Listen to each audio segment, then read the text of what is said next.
Last day and start.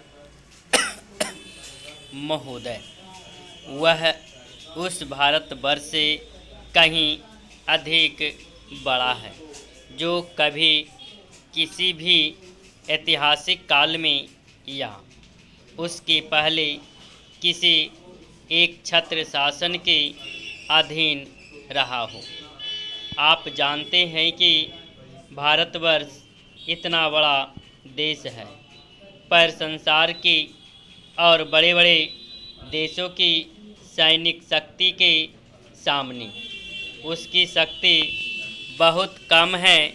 England, America और रूस की सैनिक शक्ति के सामने हमारी शक्ति बहुत कम है। ऐसी स्थिति में हमारे सामने प्रश्न यह है कि क्या हम किसी के सामने झुक जाएं, किसी के साथ मिल जाएं, या अपने को तटस्थ और स्वतंत्र रखें।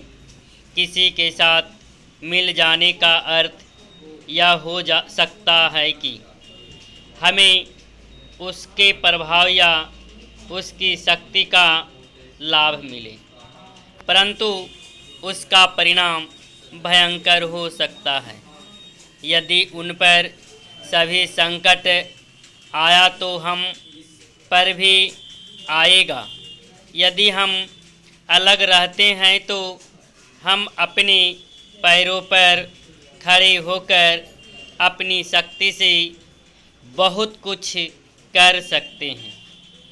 हमारे प्रधानमंत्री ने इसी नीति को अपनाया है, और यद्यपि आरंभ में हमारे अपने देश में ही बहुत से लोगों ने इसको नहीं समझा था, पसंद नहीं किया, परंतु आज हम देख रहे हैं कि उसका परिणाम क्या हो रहा है। हमारे प्रधानमंत्री ने इस बात की घोषणा कर दी कि हम किसी भी दूसरे देश के साथ गठबंधन नहीं चाहती और हम स्वतंत्र रहकर अपना कामकाज अलग चलाएंगे।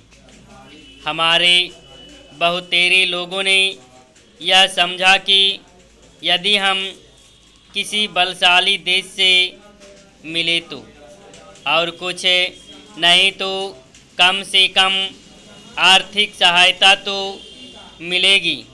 जो देश यह चाहते थे कि हम उनके साथ मिले, उन्होंने तो बुरा माना ही। उन्होंने यह नहीं समझा कि हम अपने को अलग रख रहे हैं, न कि उनके विरोधियों के साथ मिल रहे हैं। जैसे जैसे समय बीतता गया, धीरे धीरे उन्होंने भी हमारी विदेशी नीतियों को समझा। आज संसार के लोग मानने लग गए हैं कि भारतवर्ष अपने दृष्टिकोण पर स्थित है। इतना ही नहीं, बल्कि एक नए देश को जिसे स्वतंत्र हुए अभी 55 वर्ष ही हुए हैं, जो स्थान मिल सकता है उससे कहीं ऊंचा स्थान हमको मिल गया है, और हमारा उत्तरदायित्व भी बढ़ गया है।